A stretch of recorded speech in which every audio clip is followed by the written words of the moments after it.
রাজ্যের আগামী লোকসভা নির্বাচন এবার মহা সংকটের মধ্যে পড়ল। তার কারণ ভোট গ্রহণ কেন্দ্রে সরকারি শিক্ষক কর্মচারীরা যেতেই নারাজ। তাদের দাবি, রাজ্যে পর্যাপ্ত কেন্দ্রীয় বাহিনী না থাকার কারণে নিরাপত্তাহীনতায় ভুগছেন শিক্ষকরা। আর সেই কারণে পর্যাপ্ত কেন্দ্রীয় বাহিনীর দাবি নিয়ে আগামী রবিবারই সুবোধ মল্লিক স্কোয়ার থেকে কয়েক হাজার শিক্ষকরা ভোট কর্মী হিসাবে মিছিল করবেন।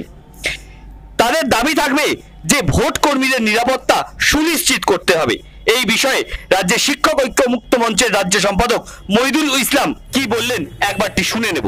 এবারে আমরা নতুন যে দাবি তুলেছি যে রাজকুমার রায়কে গতবারে পঞ্চায়েত নির্বাচনে হত্যা করা হয়েছিল, খুন করা হয়েছিল, তার বিচার এখনো পর্যন্ত চলছে এবং নির্বাচন কমিশন সূত্রে যে খবর যে পর্যাপ্ত সেন্ট্রাল বাহিনী নেই। তো প্রত্যেকটা ভোট কর্মী হিসাবে আমরা দাবি তুলেছি যে যতক্ষণ পর্যন্ত সেন্ট্রাল বাহিনীর সুনিশ্চিত নিরাপত্তা দেওয়া যাবে, আশ্বস্ত করা যাবে, ততক্ষণ পর্যন্ত আমরা যাব না। ইতিমধ্যে জেলায় জেলায় একাধিক ট্রেনিং যে আমাদের চলছে ভোট কর্মী হিসাবে, আমরা বয়কট করেছি, আমরা ডেপুটেশন দিয়েছি জেলা শাসকের কাছে, সংশ্লিষ্ট এসডিওর কাছে। আমরা প্রত্যেকের বলে দিয়েছি যে তারা no central force no training.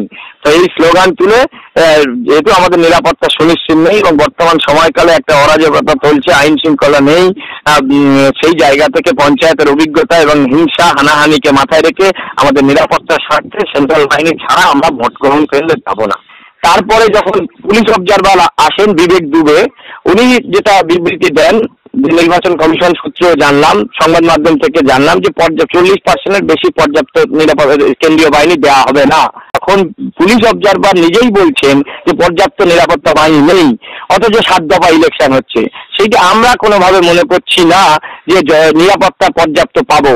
সেই জায়গা থেকে আমরা বলছি যে আমরাই তো ভোট করবি, আমাদের নিরাপত্তা দেওয়ার দায়িত্ব যেমন নির্বাচন কমিশনের, তেমনি আমাদের জীবন জীবিকা এবং পরিবারেরও একটা দায়িত্ব আছে আমাদের।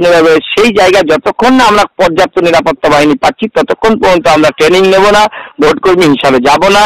এবং ডিসিআর পর্যন্ত পৌঁছলেও আপনাকে এও বলছি এবং রাজ্য ইলেকশন কমিশনকেও বলছি একজন শিক্ষক সংগঠনের দায়িত্বশীল পদাধিকারী হিসাবে, যে আমরা ডিসিআর পর্যন্ত যদি পৌঁছেও যাই ভোট কর্মী হিসাবে, ডিসিআর থেকে উইদাউট সেন্ট্রাল ফোর্স আমাদেরকে ভোট গ্রহণ কেন্দ্রে নিয়ে যাওয়ার ক্ষমতা কারণ নেই। তাই আগামী 8 তারিখে সুবোধ মল্লিক স্কোয়ার থেকে শিক্ষক শিক্ষিকা ভোট কর্মীদের একটা মিছিল আছে রানী রাসমণি পর্যন্ত। সেখানে একটাই দাবি যে যতক্ষণ না পর্যাপ্ত নিরাপত্তা কেন্দ্রীয় বাহিনী মোতায়েন হচ্ছে ততক্ষণ পর্যন্ত ভোট কর্মীরা ভোট গ্রহণ কেন্দ্রে যাবে না।